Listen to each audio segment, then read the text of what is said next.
성격의 장단점이라는 주제에 대해서 한번 알아보겠습니다. 성격의 장단점 굳이 이렇게 그 주제를 잡지 마시고요. 본인이 갖고 있는 강점은 무엇인가를 한번 고민해 보시기 바랍니다. 아까 말씀드린 대로 이러한 강점들은 회사에 재취업을 하시는 분들이기 때문에 기존에 있던 분들과 어떻게 좀 융화가 될 것인가, 자기의 업무 스타일이나 리더십 스타일이나 이런 강점들을 좀 어필하시면 좋습니다.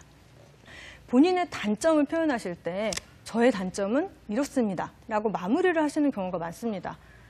자, 단점을 그렇게 표현하시는 경우에는 일반적으로 강점을 아무리 많이 표현을 해도 그 단점만이 눈에 들어오는 경우가 많거든요. 그래서 이러한 단점들은 장점화시키는 것이 중요합니다. 표현을 좀 순화시키셔서 이러한 단점이 있지만 지금 현재 이렇게 보완하고 있다. 혹은 실제 강점으로 이것이 변화되었다라는 내용으로 마무리를 하시면 좋겠습니다.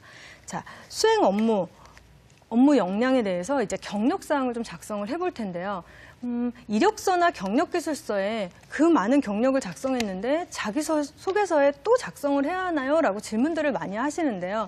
여기에 나온 것은 제가 아까 초반에 자기소개서의 장점을 설명드린 것처럼 이력서나 경력기술서에 미처 어필하지 못했던 그런 밑바탕이 되는 본인의 핵심 역량을 표현을 하시되 한 3줄에서 5줄 정도의 에피소드 형태로 표현을 하시는 겁니다. 실제 본인이 어떠한 행동을 통해서 이러한 성과가 나온 것이다 라는 내용을 자기소개서에 좀 풀어서 쓰시면 좋고요. 마지막으로 비전 및 포부를 보시겠습니다. 자, 비전 및 포부는 일반적으로 경력직이신 분들은 이렇게 생각을 하십니다. 내가 무슨 경력 이렇게 많이 갖고 있는데 무슨 회사에 비전 및 포부를 제시를 해야 하나? 내가 이만큼 했다라고 하면 다 알겠지. 하지만 기업 입장에서 한번 생각을 해보십시오. 기업 입장에서는 경력직이면서 우리 회사에 이 사람이 적합한가? 우리 회사에 대한 많은 정보를 가지고 있는가? 우리 회사에 들어와서 앞으로 어떻게 근무를 할 것인가를 보기 위함이기 때문에 비전 및 포부도 아주 중요한 요건 중에 하나라고 할 수 있습니다.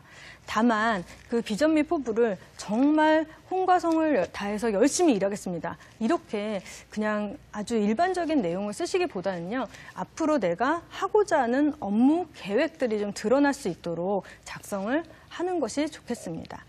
이렇게 자기소개서까지 어느 정도 구비가 되시고 난 다음에는 제출을 하기 전 단계인 커버레터를 작성하시는 것이 좋습니다.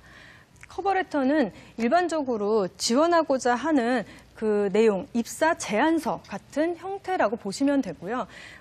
이메일로 보내거나 혹은 우편으로 발송할 때 첫 페이지를 장식하는 본인의 그런 업무에 대한 목표라던가 본인이 어떠한 일을 할 수 있다라는 정말 이력서에 구직서에 작성된 핵심 역량들만 몇 가지를 구비해서 제출을 하시는 거고요. 여기서 유의하셔야 될 게 인사 담당자의 이름을 정확히 파악하셔서 그 이름을 명확히 써주시는 것도 도움이 되실 것입니다. 이제 지원을 하시는 단계로 넘어가실 것입니다. 자, 구직 서류를 이제 작성을 하시는데 많은 분들이 이런 실수를 하십니다. 저에게 보내주실 때 엑셀 파일로 보내실 때 한 파일, 한 시트 나누어서 보내주시죠. 그러면 저는 그거를 각각 출력을 해서 준비합니다. 인사 담당자 같은 경우에는 이러한 수고를 하려 하지 않겠죠. 바로 휴지통으로 들어가실 수도 있습니다. 자, 이력서는 한 파일로 묶어서 작성을 하시는 게 좋고요. 회사에서 만약 엑셀 파일로 보내달라라고 하면 엑셀 파일로 보내셔야 되겠지만 되도록이면 일반적으로 잘 쓰이는 워드 문서로 작성해서 보내시는 게 좋습니다. 자, 접수 방법이나 지원 요령을 많이 숙지하셔서 작성하시는 것도 중요합니다. 자, 제출 기한의 숙지. 이는 제출 기한에 딱 맞춰서 내시라는 의미가 아닙니다. 경력직이시기 때문에 사실 한 달, 일주일, 2주일에 제출 기한이 있지만 그 안에 괜찮은 경력직을 가진 사람이 들어왔다라고 하면 먼저 면접을 보고 이 사람을 선택할 수도 있기 때문에 제출 기한이 완료될 때까지 무작정 기다리지 마시고요. 작성이 되는 대로 조금 더 빨리 신속하게 제출을 하시는 것이 좋습니다. 자, 지금까지 이렇게 구직서류도 준비하였고 이런 부분들을 다 숙지하셨습니다. 이후에 제출하는 방법에 따라서 주의해야 될 사항들이 있는데요. 4가지만 분리해서 알아보겠습니다. 직접 방문해서 제출하는 경우입니다. 직접 방문해서 제출하는 경우에 면접과 유사하게 준비를 하셔야 되는데요. 자, 안내데스크 직원이니까 뭐 큰 탈이 있겠느냐라고 하지만 중소기업 같은 경우에는 데스크에서 받아주는 직원들도 그 사람에 대해서 평가를 할 수가 있습니다. 그렇기 때문에 면접과 같은 복장을 갖추셔서 가시는 것이 좋겠습니다. 또 하나는 우편 접수를 들 수 있는데요. 본인이 명확하게 어디에 지원을 하는지 본인의 이름을 명확하게 작성하셔서 제출을 하시는 것이 좋고요. 이메일 접수 같은 경우에는 파일을 보내실 때 중요한 게 기업에서 원하는 그 파일 제목을 꼭 작성을 하셔야 되고요. 중요한 게 메일을 받으면 가끔 닉네임을 쓰시는 경우가 있습니다.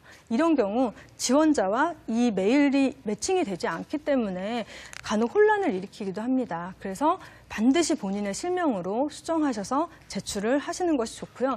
실제 본인의 이력서를 한번 작성을 해보시고요. 성공적인 재취업을 위한 첫발을 내디디시기 바랍니다. 이상으로 재취업을 위한 구직서류 작성법 강의를 마치겠습니다. 감사합니다.